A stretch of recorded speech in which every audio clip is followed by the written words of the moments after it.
आज की कक्षा में आप सभी का हार्दिक स्वागत है। मंत्र पाठ। ओम शन्नो मित्रः शं वरुणः शन्नो भवत्पर्यमा शन्नो इंद्रो बृहस्पतिः शन्नो विष्णुरुक्रमः। ओम नमो ब्रह्मणे नमस्ते वायो त्वमेव प्रत्यक्षं ब्रह्मासि त्वामेव प्रत्यक्षं ब्रह्म वदिष्यामि ऋतं वदिष्यामि सत्यं वदिष्यामि तन्मामवतु तद्वक्तारमवतु अवतु माम् अवतु वक्तारम्। ओम शांति शांति शांति। पिछले पाठ में आपका कोई प्रश्न या शंका हो तो पहले उसे देख सकते हैं। जी माता जी। कल आपने बताया था कि परमात्मा का नाम सब ईश्वर सबका नाम हो सकता है। जी ईश्वर स्वामी ऐसे सबका नाम, तो परमेश्वर भी बहुत नाम है। तो ईश्वर का नाम परमात्मा किसी का नहीं होता। तो जी ठीक है माता जी, केवल शब्द को समझने का प्रयत्न कीजिए। भाषा पर पकड़ होती है तो ऐसे प्रश्न कठिन नहीं लगते। ईश्वर शब्द का अर्थ है स्वामी, और हम सब छोटे बड़े ईश्वर हैं, अर्थात कुछ न कुछ पदार्थों के स्वामी। जब सभी ईश्वर होते हैं और उसमें से किसी एक को बताना हो, विशेष करना हो, तो विशेषण का प्रयोग करते हैं, और वह विशेषण है परम। परम कहने से सर्वोत्कृष्ट, उस जैसा और दूसरा कोई नहीं है, उसका ग्रहण होता है। एक छोटा सा दृष्टांत आपको बताता हूं। आर्य समाज की स्थापना हुई, महर्षि स्वामी दयानंद सरस्वती जी उपस्थित थे। सभी सदस्यों ने निवेदन किया कि आप कोई पद ले लीजिए, तो उन्होंने पद लेने से मना कर दिया। मैं सन्यासी हूं, मेरे लिए पद का कोई महत्व या उपयोगिता नहीं। अब सदस्यों में भावुकता थी, वो चाहते थे नहीं स्वामी जी हमारे साथ किसी न किसी प्रकार से संबंधित रहें। तो उन्होंने एक काल्पनिक पद निर्मित किया और स्वामी जी से कहा चलिए ठीक है, हम एक पद बनाते हैं, परम सहायक। और ऐसा करके स्वामी जी का नाम पुनः प्रेषित किया। स्वामी जी उत्तर देते हैं, यदि मुझे परम कहोगे तो ईश्वर को क्या कहोगे? तो इससे ये पता चलता है कि जब परमेश्वर या परमात्मा कहा जाता है तो वह केवल जिसका ओम मुख्य एवं निज नाम है उसी का ग्राहक है, उसी को ग्रहण कराने के लिए। और चूंकि ये विशेषण उसको ग्रहण कराता है तो विशेषण के होने से ये पता चलता है कि कोई सामान्य ईश्वर भी होने चाहिए, नहीं तो विशेषण की आवश्यकता ही नहीं। यदि ईश्वर कहने से ही ओम नाम वाला परमात्मा ग्रहण हो जाए तो फिर परमेश्वर कहने की आवश्यकता नहीं रहेगी। जैसे आत्मा कहने से सामान्य जीवात्माओं का ग्रहण करते हैं और परमात्मा कहने से ओम नाम वाले परमेश्वर का ग्रहण करते हैं, सच्चिदानंद स्वरूप निराकार परमेश्वर का। ठीक उसी प्रकार से ईश्वर कहने से लौकिक मनुष्यों का ग्रहण हो सकता है, राजाओं का ग्रहण हो सकता है, लेकिन परमेश्वर कहने से केवल सच्चिदानंद स्वरूप निराकार परमेश्वर का ही ग्रहण होगा। परमेश्वर नाम रखते हैं हम बस। माता जी नाम से मत उलझिए। अब परमेश्वर और परमात्मा द्रव्यों को कह रहे हैं, नाम रखने से कुछ अंतर नहीं पड़ता। यहाँ विचार करने की बात यह है कि मनुष्यों के नाम भी ओम कुमार, ओम प्रकाश, ओम पाल ऐसे हो जाते हैं, परंतु वो उनमें से किसी का भी निज नाम नहीं है, अर्थात स्वयं नहीं रखा हुआ, बाहर से किसी व्यक्ति ने उनका नाम रखा है। और आप में से कोई ये कहे कि जी सन्यास लेते समय तो स्वयं ही रख लेते हैं, तो भी स्वयं नहीं रखते हैं, दीक्षा देने वाला गुरु ही वो नाम रखता है, हम तो स्वीकार कर लेते हैं, इतनी मात्र बात है। कोई स्वयं से रखना भी चाहे तो ये निश्चित जान लेना चाहिए कि यह इसका किसी निमित्त से प्राप्त हुआ नाम है, अर्थात उसने ज्ञान प्राप्त किया और ये विचार किया कि ये नाम बड़ा अच्छा है, मैं ऐसा रखूं, उसके बाद उसने अपना ये नाम रखा है। ये उसका सदा से नहीं है। चूंकि उसका सदा से नहीं है इसलिए उसका सदा नहीं रहेगा, और जो चीज सदा से न हो, सदा न रहती हो, वो निज या अधिकार की नहीं कही जाती, वो किसी निमित्त से प्राप्त हुई है, और निमित्त के छूटने से छूट जाएगी, इसीलिए अपनी नहीं है। अपना वही है जो सदा अपने साथ रहे। जी, लोग जो है जब संबोधन करते थे परम पूज्य ऐसे बोलते हैं। जी माता जी, 1 मिनट रोकता हूं। एक प्रश्न मेरे सामने अभी आ गया है। प्रश्न आया है कि हम लोग जब संबोधन करते हैं तो किसी भी व्यक्ति को परम पूज्य ऐसा कह देते हैं। आपकी बात ठीक है। यहाँ 2 बातें हैं। प्रथम, यह भाषा की दृष्टि से, सैद्धांतिक दृष्टि से अशुद्ध है, क्योंकि परम पूज्य एकमात्र परमेश्वर है, दूसरा कोई नहीं है। दूसरी बात, हम किसी छोटे मोटे व्यक्ति को भी किसी बड़े संबोधन से, किसी बड़े सम्मान के नाम से कहना चाहते हैं, ये बताने के लिए कि जी आप हमारे लिए इतने सम्मानित हो। उदाहरण के लिए कोई थोड़ा सा ही अधिक धनी व्यक्ति हमारे सामने आए तो हम उसे, ये तो राजा है हमारे इलाके के, ऐसा कहकर संबोधित करते हैं। ये उस व्यक्ति के लिए कदाचित प्रशंसा की बात हो सकती है कि मुझे इतने बड़े नाम से संबोधित कर रहे हैं, परंतु वास्तव में यह राजा का अपमान है, क्योंकि राजा को आपने इतने छोटे से व्यक्ति में आरोपित कर दिया। अब सांसारिक राजा का अपमान तो थोड़ा ही कष्ट देने वाला है, परंतु यदि आप परमेश्वर का अपमान करेंगे तो इसका अपने को विचार कर लेना चाहिए और परम जैसे संबोधनों से बचने का ही प्रयत्न करना चाहिए। ठीक है जी। जी माता जी, अब आप अपना प्रश्न रख सकते हैं।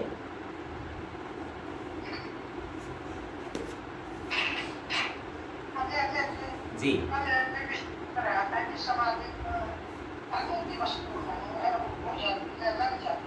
ठीक है, ठीक है।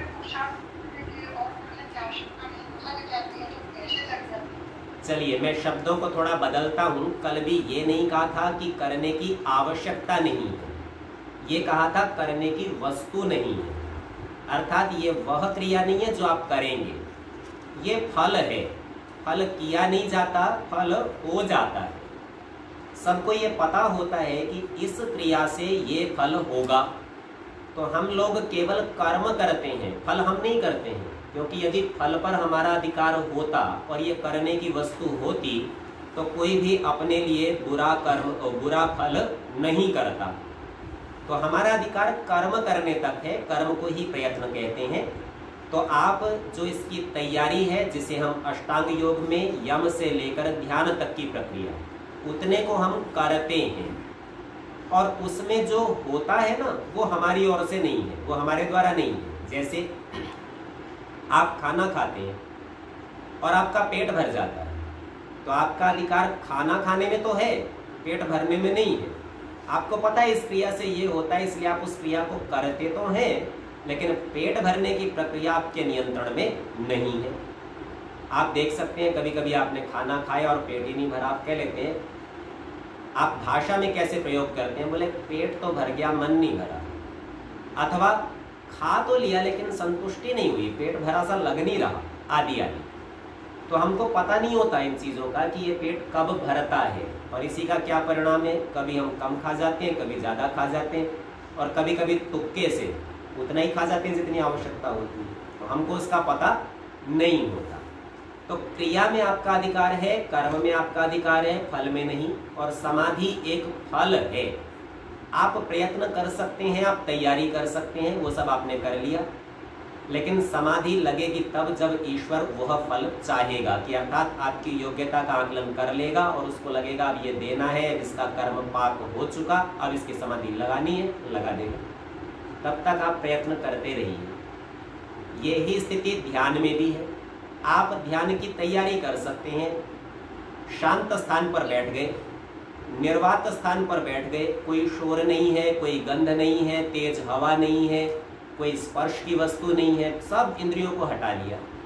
इसके बाद भी मन रुकेगा कि नहीं रुकेगा, ये ईश्वर के अधिकार में है। प्रयत्न तो आप कर रहे हैं, लेकिन फल देना ईश्वर के अधिकार में है। जब वह कृपा करेगा तो आपका ध्यान भी लगेगा, वो यह जान लेगा कि आपका प्रयत्न पूरा हो गया, इसमें कमी नहीं है, तो आपका ध्यान लग जाएगा। आप कहेंगे मैंने ये कोशिश की और ध्यान लग गया।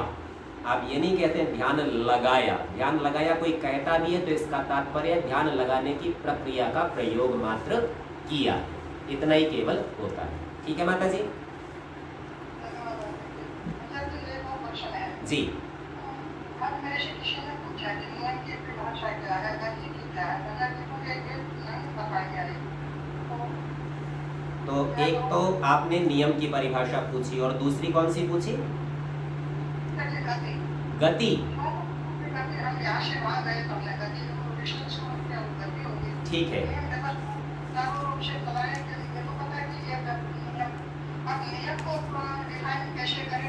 ठीक है।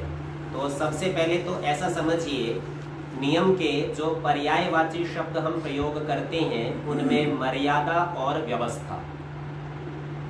अब इनको भी समझिए कि किसी पदार्थ का, किसी गुण का, किसी क्रिया का अपने स्वरूप में बने रहना, ये नियम है, ये व्यवस्था है। पदार्थ के स्थान पर आपने तृतीय समोल्लास में द्रव्य, गुण, कर्म 3 चीजें सुनी थी। अब इन तीनों बातों का अपने स्वरूप में बने रहना ये नियम है। तो स्वरूप स्थिति या स्वस्थ होना नियम है। ठीक है जी। अब इसमें से जो जो अपने स्वरूप को छोड़ेगा, अर्थात द्रव्य द्रव्य के रूप में न रह सके या ठोस था ठोस रूप में नहीं रहा, तो जैसे ही स्वरूप को छोड़ेगा तो या तो कोई दूसरा उससे प्रबल नियम आना चाहिए, तब पहला नियम, पहली व्यवस्था, पहली मर्यादा को छोड़ के दूसरे में जाएगा, नहीं तो नहीं जाएगा। ठीक है। तो नियम हुई व्यवस्था जो किसी पदार्थ को एक स्वरूप में, एक अवस्था में स्थिर रखती है। और नियम वह भी है जो उसके स्वरूप को बदलता है, पर वो भी एक व्यवस्था है। उसके बल से ही वह स्वरूप बदल के और दूसरी अवस्था में उसे स्थिर कर दिया जाएगा। अंततः होना है स्वरूप में स्थिर ही। तो जिससे स्वरूप में स्थिर होते हैं उसे नियम कहते हैं। ठीक है जी। अब गति का विचार करते हैं। तो लोक भाषा में तो हम गति ऐसे ही कहते हैं कि इसके द्वारा एक स्थान से दूसरे स्थान पर पहुंचते हैं, देशांतर प्राप्ति होती है। परंतु महर्षि यास्क निरुक्त में कहते हैं गतेस्त्रय अर्था। तो 3 अर्थ हैं, ये सत्यार्थ प्रकाश के प्रथम समोल्लास में भी बताए हैं। वहां पर इन्होंने कहा था ज्ञानम गमनम प्राप्तिश्चेति। ज्ञान होना, गमन अर्थात किसी भी क्रिया का होना और उसका फल यानी प्राप्ति हो जाना, ये 3 बातें भी गति शब्द से कही जाती है। ठीक है जी। तो इतना गति का अर्थ हुआ, वो बड़ा स्थूल है, जिससे देशांतर प्राप्ति हो, एक स्थान से दूसरे स्थान पर पहुंच जाए, उस क्रिया का नाम भी गति है और ज्ञान और फल का नाम भी गति होता है। ठीक है जी।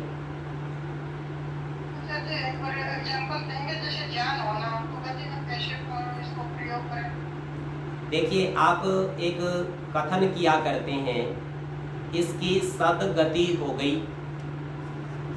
अब ये सदगति क्या है? तो ये अच्छी स्थिति में पहुंच गया, इसी का नाम सदगति है ना। अब ये अच्छी स्थिति क्या है?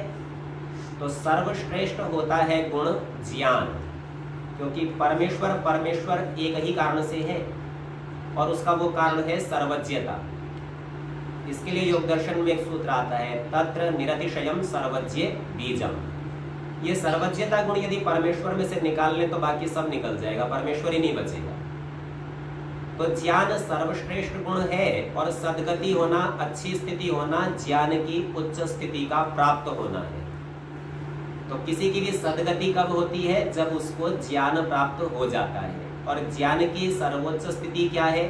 तो आप जानते ही हैं, ज्ञान से मुक्ति होती है। तो जिसका ज्ञान सर्वोच्च, तो उसको मुक्ति मिल जाएगी, सर्वोच्च स्थिति, उसी का नाम सदगति है। मुक्ति होने को ही कहते हैं ना सदगति। मर जाता है तो परमात्मा इसे सदगति दे, ऐसा बोलते हैं लोग। अब वो तो उसके कर्म के अनुसार देगा, वो एक अलग बात है, परंतु हम लोग बोलते हैं मुक्ति को ही हम सदगति समझते हैं। मुक्ति ज्ञान का पर्याय है, जितना ज्ञान उतना मुक्त, और सर्वोच्च ज्ञान तो पूर्ण मुक्त, ऐसे छूट जाएगा। और परमेश्वर सर्वज्ञ है, इसीलिए सदा मुक्त, उसमें कोई संशय नहीं रहेगा। ये तो हुआ ज्ञान गति का समन्वय।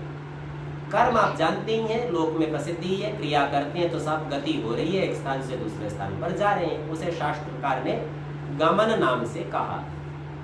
और गमन का फल वो प्राप्ति है, क्योंकि आपने कहा ही था पहले कि सद गति हो जाए, अर्थात उच्च स्थिति, स्थिति माने स्थिरता, टिक जाना, ठहर जाना, जहां गति हट जाए, स्था गति निवृत्तौ। तो यूं समझिए ये गति का फल है। तो किसी भी क्रिया में प्रारंभिक तैयारी, मुख्य क्रिया और उसका फल, तीनों को एक समूह रूप से उसी नाम से ही कह देते हैं। जैसे आप टिकट खरीदते हैं तो भी कहते हैं यात्रा कर रहे हैं, रेल में बैठे हैं तो भी यात्रा कर रहे हैं, और गंतव्य पर पहुंच गए तो भी यात्रा से ही पहुंचे हैं। तो सब चीजें, सहयोगी कारण, साधन सब उसी नाम से कह दिए जाते हैं, इसीलिए गति में ज्ञान, गमन और प्राप्ति तीनों आ जाते हैं। ठीक है माता जी? धन्यवाद जी। अन्य कोई प्रश्न? जी।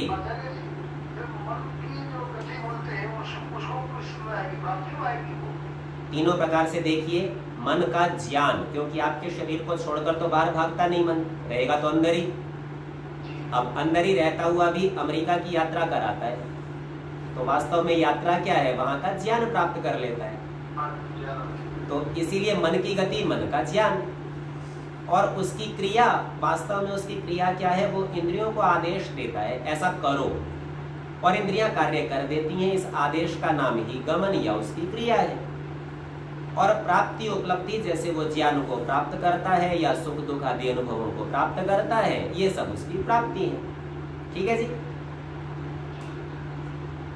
जी। अन्य कोई प्रश्न? अन्य किसी का कोई प्रश्न? जी हाँ जी। एक तो ईश्वर हुआ, लौकिक भाषा में ऐसे ही भगवान का भी प्रयोग होता है। ठीक है। और भगवान भी सामान्य व्यक्तियों को भगवान आप कह सकते हैं। जी कहते हैं जी भगवान रजनीश। जी जी। तो उनसे क्या मतलब बनता है भगवान से, और उसके लिए परमेश्वर को कन्वर्ट करना हो तो? ठीक है, चलिए। तो वैसे तो इसकी चर्चा पिछली कक्षाओं में हो चुकी है, पुनः एक बार देख लेते हैं। भग शब्द 6 पदार्थों को कहता है। तो इसके लिए हमने देखा था, एक प्रसिद्ध इसका श्लोक भी आता है। तो अभ्यास वैराग्यय, वास्तव में वैराग्ययोश्च षण्णाम भग इतीर्ण, धर्मस्य यशसः श्रियः, अभ्यास वैराग्ययोश्च षण्णाम भग इतीर्ण।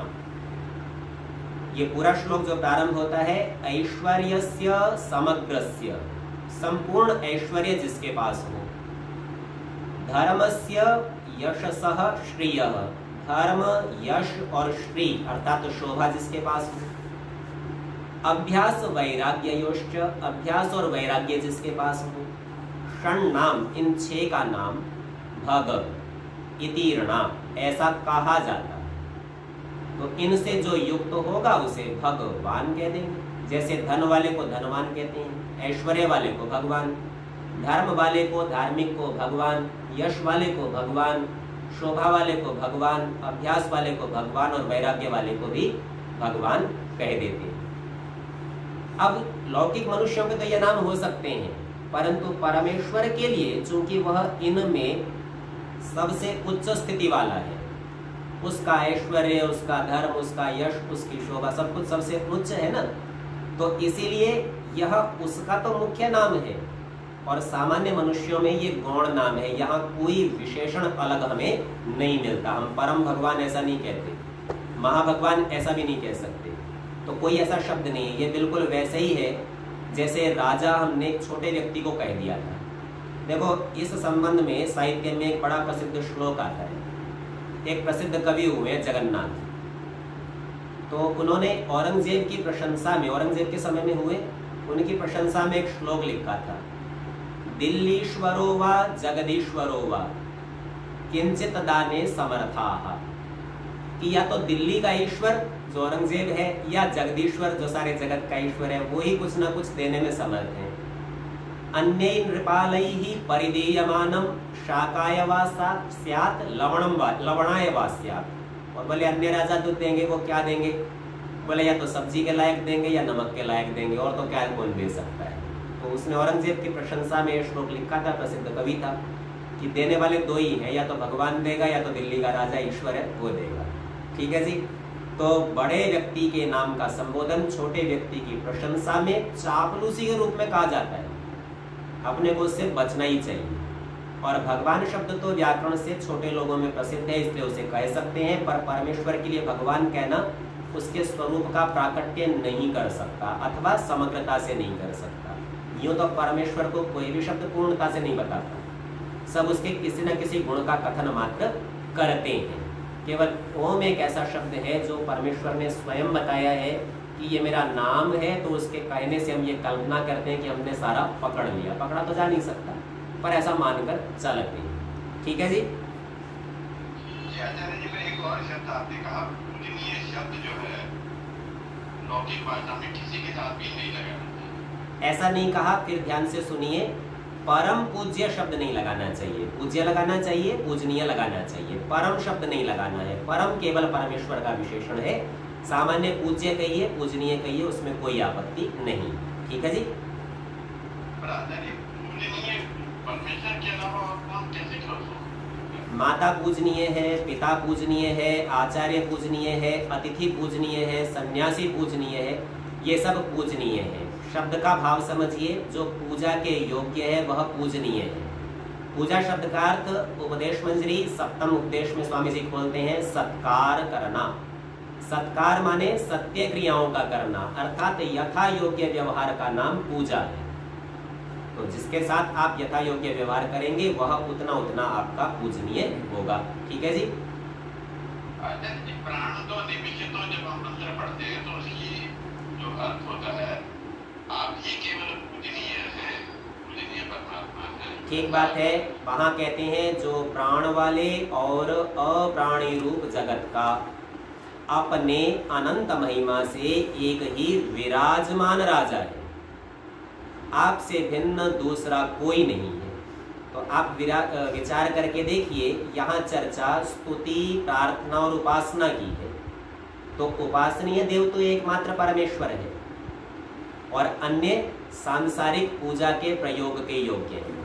तो देवों में दो विशेषताएं हैं, एक जिसका हम उपयोग करते हैं और दूसरे जिनकी उपासना करते हैं। तो परमेश्वर उपासनीय देव होने से एकमात्र रह जाता है, उपयोग की दृष्टि से तो अन्य भी देव हैं। ठीक है जी। जी, अन्य किसी का कोई प्रश्न? हाँ जी।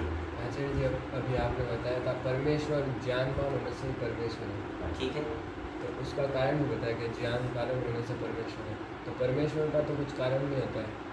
हाँ, आपकी बात ठीक है। आपने प्रश्न उठाया, आप कहते हैं कि परमेश्वर का कोई कारण नहीं होता, परमेश्वर सबसे बड़ा कारण खुद कारण ही है। और यहाँ हमने इनसे ऐसा कहा कि भाई परमेश्वर के परमेश्वर होने में कारण ज्ञान है। तो सबसे पहले तो ये समझिए कि क्या ज्ञान परमेश्वर से कोई अलग है? यदि अलग नहीं है तो ये तो केवल समझाने की दृष्टि से कथन हुआ ना कि परमेश्वर को परमेश्वर बनाने वाला ज्ञान है। एक और बात देखिए, मैं एक और बात एक भिन्न शैली से भी कहता हूँ, शब्द प्रयोग से समझना। परमेश्वर परमेश्वर इसलिए क्योंकि जीव है। अगर जीव ही ना हो तो परमेश्वर को परमेश्वर कहेगा कौन? तो परमेश्वर को परमेश्वर बनाने में कारण जीव भी हो गए ना, लेकिन वो उसके स्वरूप, उसके अस्तित्व में कारण नहीं है, उसको उस नाम से संबोधन किए जाने में कारण है। तो परमेश्वर का होना उसके लिए ज्ञान, उसके अस्तित्व का कारण नहीं है, उसकी एक विशेषता है कि जिसलिए उसे परमेश्वर कहते हैं। जैसे कोई व्यक्ति बहुत महान हो तो बोले जी इनकी महानता क्यों है? बोले ये बहुत विद्वान आदमी, बोले विद्या के कारण महान है। ये बात तो ठीक है, लेकिन उस व्यक्ति के होने में विद्या की आवश्यकता नहीं। व्यक्ति का अस्तित्व विद्या से अतिरिक्त है, विद्या के होने से उसकी विशेषता है। तो जो ये परम होना है ना, ये जो इसका विशेषण बनना है, विशेष होना है, जो उसके होने में उसका ज्ञान कारण है, उसके अस्तित्व में कारण नहीं। ठीक है। हाँ जी, अन्य कोई प्रश्न? ठीक है, यदि और प्रश्न नहीं बचे हैं तो आगे के पाठ का विचार करते हैं। पंचम समुल्लास चल रहा है, पृष्ठ संख्या 107, और इस पर हमने मुंडक उपनिषद का एक मंत्र देखा था। प्रथम मुंडक के द्वितीय खंड का 12वां मंत्र था, परीक्ष्य लोकान संसार की परीक्षा करके, और ये लोक कैसा है, कर्म चितान, कर्मों से संचित, अर्थात कर्मों के द्वारा इसे प्राप्त किया जा सकता है, ऐसा ये संसार। ब्राह्मण ने निर्वेदम आयात, निर्वेद को प्राप्त कर लेंगे। अब यह निर्वेद शब्द बड़ा रोचक है। वेद शब्द का अर्थ होता है जानना, ज्ञान प्राप्त करना। विद, वैसे तो विद धातु के 5 अर्थ अलग अलग दिखाए जाते हैं, धातु पाठ में 5 जगह ये धातु है, परंतु मुख्य अर्थों में विद माने जानना। अब निर्वेद, निर्वेद का अर्थ एक तरह से बन जाएगा नहीं जानना, ज्ञान से छूट जाना। वास्तव में ऐसा अर्थ नहीं है। जब आप किसी से छूटते हैं तो उसके विषय में विचार भी नहीं करना चाहते, बोले ये मेरे सामने से हटा लो, मेरे दिमाग से हटा लो, मन से हटा लो, ऐसी स्थिति चाहते हैं। अब ये कह रहा है कि ब्राह्मण ने, विद्वान ने क्या किया, उसने सारे संसार को देखा, उसकी परीक्षा की और जान लिया ये तो कर्म करने से मिल जाता है, और ऐसा जानकर वो निर्वेद को आयात प्राप्त हो गया, निर्वेद हो गया उसे। निर्वेद मतलब खेद हो गया, दुखी हो गया, हटाना चाहता है, बोले संसार नहीं चाहिए, ये प्राप्त करने योग्य नहीं है। तो निर्वेदम आयात, निर्वेद को प्राप्त हो जाए, अर्थात खेद को, खिन्नता को प्राप्त हो जाए। इस निर्वेद शब्द का अर्थ जो शब्दकोशों में दिया है, वहां दिया है स्व अवमानना, अपना भी अपमान कर ले, बोले मेरे को खुद भी नहीं चाहिए, मैं भी नहीं चाहिए। सामान्य तौर पर आप लौकिक भाषा में या चिकित्सा शास्त्र में इसको अवसाद, डिप्रेशन के नाम से जानते हैं। उसे खुद भी नहीं चाहिए होता, तो उसे क्या चाहिए, संसार भी नहीं चाहिए और मैं भी नहीं चाहिए, तो बच गया परमेश्वर। तो यहाँ ब्राह्मण को परमेश्वर चाहिए, इस प्रकार का निर्वेद, इस प्रकार का खेद उसको वो प्राप्त हो जाए, दृढ़ता हो जाए कि ये सब चीजें तो खराब है, ये सब चीजें छोड़ने लायक है, इनसे श्रेष्ठतर कुछ और है, और उसको प्राप्त करने का दृढ़ निश्चय होना, निर्वेद को प्राप्त होना। तो ब्राह्मण इस प्रकार निर्वेद को प्राप्त हो जाए, और उसका निश्चय क्या है उसको बता रहे हैं, न अस्ति, नहीं है। क्या नहीं है, अकृतः, जो किया गया नहीं है, बनाया गया नहीं है। ये संसार बनाया गया है, कृत है, तो ये तो कर्म से प्राप्त हो जाएगा, लेकिन जो बनाया हुआ नहीं है वो कृतेन कृत से प्राप्त नहीं होता, तो वो कर्म से प्राप्त नहीं होगा। इसकी भी थोड़ी सी हमने चर्चा उस समय भी की थी कि केवल कर्म से प्राप्त नहीं होगा, पर बिना कर्म के भी प्राप्त नहीं होगा। तो यहाँ इस प्रकार से ग्रहण करना है कि परमेश्वर केवल कर्म से प्राप्त नहीं होता। अपने लोग लोक में कैसा करते हैं, बोले जी कर्म ही पूजा है और हम तो अच्छे काम कर लेते हैं, तो हमें और भगवान की उपासना करने की जरूरत नहीं। ये बिल्कुल मिथ्या धारणा है, गलत सिद्धांत है। देखो, भले की उपासना, भले काम करना, वो भले की उपासना है, ये तो बात ठीक है, लेकिन ये परमेश्वर की उपासना नहीं। पुण्य कर्म करेंगे आपको सुख तो मिल जाएगा, मुक्ति नहीं मिल सकती। मुक्ति प्राप्त करने के लिए आपको ईश्वर की उपासना, ईश्वर का ज्ञान और निष्काम कर्मों का करना आवश्यक है, वो करने ही पड़ेंगे, बिना उसके होगा ही नहीं।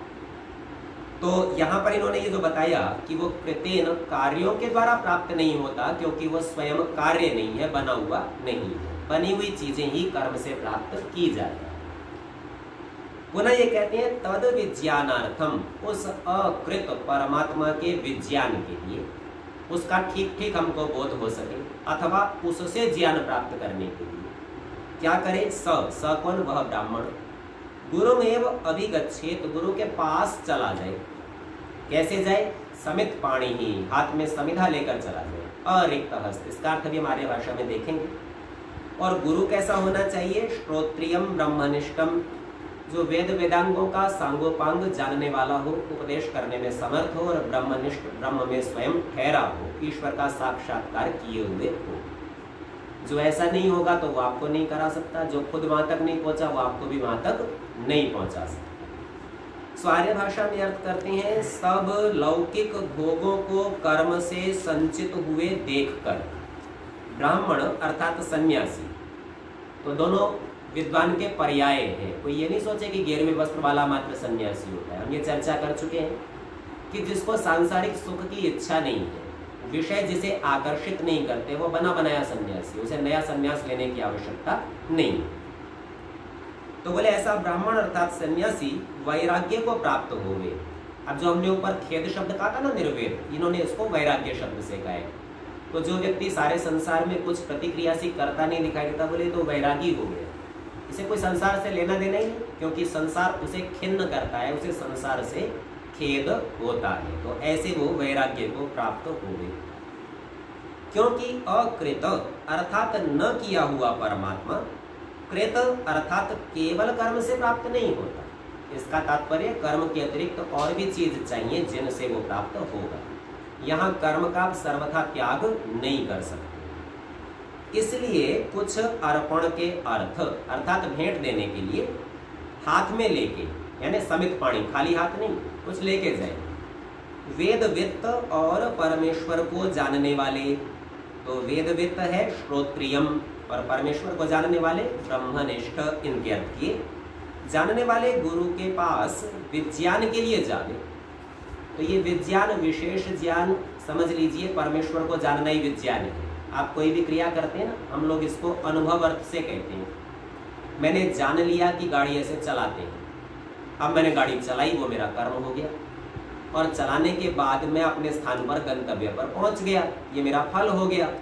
लेकिन इनके साथ एक और चीज होती है, अनुभव आ गया, मुझे पता चल गया ये काम ऐसा हो सकता है, और जितना ही अधिक अधिक अधिक करता जाता हूँ उतना अनुभव बढ़ता जाता है। इस अनुभव का नाम विज्ञान है, या यूँ समझिए ज्ञान की दृढ़ता, निश्चय होना।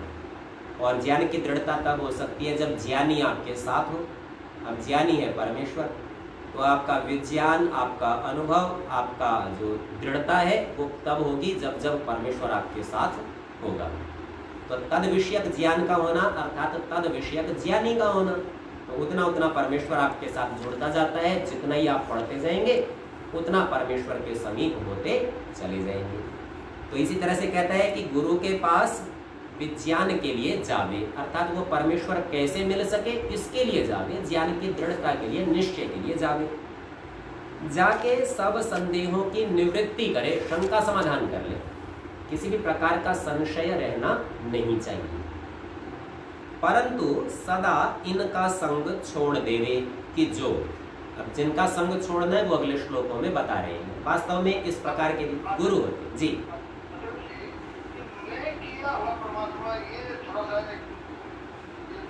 न किया हुआ परमात्मा समझिए, किया हुआ होता है उसका कोई कर्ता होता है, और कर्ता ने जिसको किया है उसे कहते हैं ये किया हुआ है, बनाया गया है, निर्मित है। किए हुए का अर्थ है निर्मित, न किए हुए का अर्थ हो गया अनिर्मित, जो बनाया ही नहीं है, जो है। हमारे सामने एक विचार अनेक बार आया करता है, बोले ठीक है सारे संसार को तोड़ते गए तोड़ते गए तोड़ते गए, अंत में सत्व रज तम 3 कण बच गए, आखिर ये किसने बनाए? ऐसे ही हमारे मन में आता है कि आखिर परमेश्वर को बनाया किसने? तो मैं उसे कई बार कह देता हूँ जिसने बनाया है उसे ही परमेश्वर कह दो ना, इसे क्यों परमेश्वर कहते हो? देखो कैसा होता है, गणित की संख्याओं का विचार कीजिए, आप तोड़ते जाइए चीजों को, तोड़ते गए तोड़ते गए तोड़ते गए, सब संख्याएं तोड़ते तोड़ते अंत में सबसे छोटी संख्या बचती है 1। बोले 2 कैसे बना? बोले 2 बार 1 को मिलाया तो 1 बना। अब कोई आपसे पूछे ये 1 कैसे बना, तो बोले 1 बनता नहीं है, 1 तो होता है, 1 के होने के बाद उससे आगे कुछ बनता है। तो यहाँ पर परमेश्वर 1 है, उसका नाम एक ही है ना, वो अकेला ही है, तो वो है, वो बना नहीं है, वो है, तो वो बनता नहीं है। बनता नहीं है अर्थात किया गया नहीं है, निर्मित नहीं है, वो अस्तित्ववान, बस वो है। तो इसीलिए वो न किया हुआ है, अर्थात वो है, उसको इस स्वरूप में जानना है। वो कार्यों से प्राप्त नहीं होगा, अर्थात केवल कर्म से प्राप्त नहीं होगा। ठीक है जी, मूल कारण का नाम है न किया हुआ, क्योंकि बाकी सब किए गए तो बाकी सब का नाम कार्य होगा। ठीक है, तो इस प्रकार से अब ये उन विद्वानों की चर्चा कर रहे हैं जिनका संग हमें सदा छोड़ना है। तो कहते हैं अविद्यायाम अंतरे वर्तमानाः स्वयं धीराः पंडितम मन्यमानाः जंघन्यमानाः पर्यन्ति मूढ़ा अंधे नैव नीयमाना यथान्धा। बड़ा रोचक श्लोक है। सबसे पहले इसके अंतिम चरण को देखिए। तो ये कहते हैं अंधेन एव, अंधे के द्वारा ही, नीयमाना ले जाए जाते हुए, यथा अंधा जैसे अंधे होते हैं। एक अंधा है, उसने कहा मुझे मार्ग दिखाइए, दूसरे अंधे ने कहा चल मैं दिखाता हूँ, और दोनों एक दूसरे का हाथ पकड़ के चल पड़े। तो जो दोनों की स्थिति होगी वो ही स्थिति यहाँ मनुष्यों की होने वाली है। कब होने वाली है इसको ऊपर देखते हैं। तो कहते हैं अविद्यायाम अंतरे, अविद्या के समीप में या अविद्या के भीतर ही, वर्तमान है, रमण कर रहे हैं, खुद अविद्या में डूबे हुए, और स्वयं धीराः पंडितम मन्यमान, स्वयं को वो धीर, अत्यंत बुद्धिमान, हमसे अधिक कोई नहीं जानता, पंडितम मन्यमान, स्वयं को पंडित मानने वाले, हमसे अधिक और कोई नहीं पंडित है, हमसे बड़ा कोई पंडित नहीं है, ऐसा मानने वाले लोग। अब इनके समीप में जो चला जाएगा, तो खुद तो उसको आता नहीं था इसलिए इनके समीप में गया, वो तो अंधा था ही, और ये अविद्या में रमण करने वाले ये भी अंधे हैं। तो अंधे के द्वारा अंधे ले जाए जाते हुए उनकी ये स्थिति बनेगी। पहुंचेंगे कहाँ, देखो उसके लिए कहते हैं जंघन्यमानाः परियन्ति मूढ़ा, मूढ़ा यानी मूर्ख लोग, मोहित लोग, मोह में पड़े हुए, परियन्ति पहुंच जाते हैं, वहां तक जाते हैं, कहाँ तक, जंघन्यमानाः, जंघन्य कहते हैं या लोक भाषा में आप जघन्य शब्द कहते हैं, जघन्य अर्थात नीच, निम्न कोटि, तो जंघन्य माना अर्थात निम्न स्थिति में पहुंचते हुए। अब यहाँ आप इस श्लोक का पता देखेंगे तो लिखा है मुंडक 1 खंड 2 मंत्र 8। ये बात ठीक है कि प्रथम मुंडक के दूसरे खंड में ये 8वां मंत्र है, लेकिन ये ऐसा का ऐसा मंत्र कठोपनिषद में भी है। कठोपनिषद में ये 1, 2, 5 इसका पता है, और वहाँ केवल उन्होंने एक शब्द बदला है, जंघन्यमाना की जगह रख दिया दंद्रम्यमाणा, बाकी श्लोक मंत्र ऐसा का ऐसा। दंद्रम्यमाणा का अर्थ होता है नाना योनियों में भटकते हुए, तो यहाँ जंघन्यमाना का भी वही अर्थ होगा कि जो इस प्रकार के व्यक्ति हैं वह जन्म जन्मांतर के बंधन में फंसे रहते हैं, भिन्न भिन्न योनियों में भटकते रहते हैं, और ऐसे कब होते हैं, जब उनके गुरु अविद्या में वर्तमान हो, स्वयं को सबसे बड़ा पंडित मानते हो और सबसे बड़ा विद्वान मानते हो, और फिर वो अपने चेले बनाए तो अपने साथ उन चेलों को लेकर वो सब निम्न निम्न, निम्न मतलब मनुष्य से निम्न, पशु पक्षी और ऐसी ऐसी योनियों में भटकते रहते हैं। तो ये इनकी स्थिति। अब हम पहले इस ही मंत्र का आर्य भाषा का अर्थ देख लेते हैं। जी हाँ जी, भाषा में कहें तो जो वेद को मानने वाले नहीं है वो सब इसी में आ जाएंगे। अब मानने वालों में ना थोड़ा और जोड़ लेना, वेद को जानने वाले भी, क्योंकि अपने बहुत से लोग हैं वो वेद को मानते हुए पर जानते नहीं है।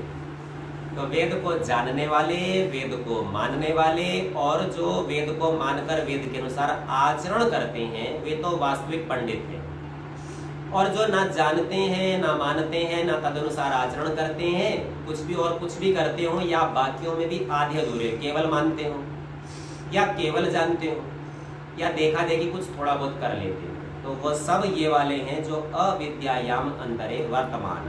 ठीक है जी, जी। तो इस मंत्र का आर्य भाषा का अर्थ करते हैं, स्वामी जी कहते हैं जो अविद्या के भीतर खेल रहे, अर्थात रमण कर रहे हैं, मनोरंजन कर रहे हैं, उनको लग रहा है यही सब कुछ है, इसके अतिरिक्त और कुछ नहीं है, अपने को धीर और पंडित मानते हैं, बहुत बुद्धि वाला और सारे ज्ञान से युक्त भी मानते हैं। वे नीच गति को जाने हारे, अर्थात निम्न योनियों को पहुंचने वाले हैं, मूढ़ अर्थात मूर्ख हैं, जैसे अंधे के पीछे अंधे दुर्दशा को प्राप्त होते हैं वैसे दुखों को पाते हैं। तो इन लोगों को सर्वथा त्याग देना है, ऊपर यही कहा था सदा इनका संग छोड़ देवे, ऐसे लोगों के साथ नहीं है। अब इसके बाद में दूसरा मंत्र कहते हैं अविद्यायाम बहुधा वर्तमान वयम कृतार्था इत्यभिमन्यन्ति बालाः यत् कर्मणो न प्रवेदयन्ति रागात्तेना दुराः क्षीणलोकाश्च्यवन्ते। अविद्यायाम, अविद्या में बहुधा वर्तमान, भिन्न भिन्न प्रकार से, अनेक प्रकार से लगे हुए हैं। अब यहाँ पर पिछले पाठ को थोड़ा सा स्मरण कर लीजिए, वहां हमने बताया था 3 चीजें हैं, ज्ञान कर्म और उपासना। अब ज्ञान तो ज्ञान हो गया, बाकी दोनों चीजें ज्ञान नहीं होंगी तो उनको अज्ञान या तो अविद्या कह सकते हैं। तो जब ये कहते हैं ना अविद्यायाम बहुधा वर्तमान, बहुत प्रकार से अविद्या में लगे हुए हैं, वर्तमान है, तो इसका मतलब बहुत प्रकार के कर्मकांड को करते रहते हैं, और ये सोचते हैं ये वाली पूजा कर ली, ये वाली क्रिया कर ली, ये कुछ यज्ञादि कर लिए और इन्हीं से ही सब कुछ हो जाएगा। तो वो अविद्या है ना, उसमें बहुत प्रकार से लगे हुए, भिन्न भिन्न यज्ञ याग करते रहते हैं, उसमें लगे रहते हैं, ऐसे जो वर्तमान है। और वो समझते क्या है, वयम कृतार्था, हम तो कृतार्थ हो गए, करने योग्य सभी कर्मों को हमने कर डाला। इति अभिमन्यन्ति, ऐसा मानते हैं। उनकी संज्ञा क्या है, बालाह, वो तो बालक है जो ये सोचते हैं कर्मकांड से ही सब कुछ हो जाएगा। जो ऊपर बताया था ना, केवल कर्म से प्राप्त नहीं होता, ये बात ठीक है कि बिना कर्म के भी नहीं होता, कर्म का सर्वथा त्याग नहीं है, परंतु केवल कर्म में लगे रहेगा तो बच्चा है। उनके लिए कहते हैं यद कर्मिणो न प्रवेदयन्ति, कर्मिणो अर्थात कर्म करने वाले, अर्थात कर्मकांडी विद्वान, न प्रवेदयन्ति, वो उसको नहीं जानते। जो केवल कर्मकांड को जानते हैं वो उस परमेश्वर को नहीं जानते। कर्मकांड से आगे ज्ञान कांड है, उपासना कांड है, तीनों का प्रयोग करने वाले उस परमेश्वर को जान सकते हैं। रागात, ये क्यों नहीं जानते, बोले इनको राग है, मोह है, आकर्षण है, ये अपने कर्मकांड में ही लगे हुए हैं, बस उसी की स्पष्टता और शुद्धता चाहते हैं और किसी को नहीं चाहते। तो तेन आतुराहा, उसके द्वारा अर्थात अपने कर्मकांड के द्वारा ये आतुर हैं। आतुर सामान्य तौर पर रोगी को कहते हैं, रोगी का मतलब है जिसके पास कुछ कमी हो, तो ये कमी वाले लोग हैं, ये विचलित है, चंचल लोग हैं, इसलिए इन्हें आतुर कहते हैं, स्थिर चित्त नहीं है। तेन आतुरा, उसके द्वारा ये रोगी हुए हैं। और क्षीण लोकाश च्यवंते, क्षीण लोकों को, निम्न लोकों को च्यवंते, चले जाते हैं, स्खलित हो जाते हैं, गिर पड़ते हैं, वहां पहुंच जाते हैं। तो केवल कर्म में लगा रहे और कुछ भी ज्ञान प्राप्त करना न चाहे, तो ऐसा व्यक्ति किसी भी प्रकार की उन्नति को प्राप्त नहीं कर सकता। तो ये इस मंत्र का हमने संस्कृत से आर्य भाषा में अर्थ देख लिया।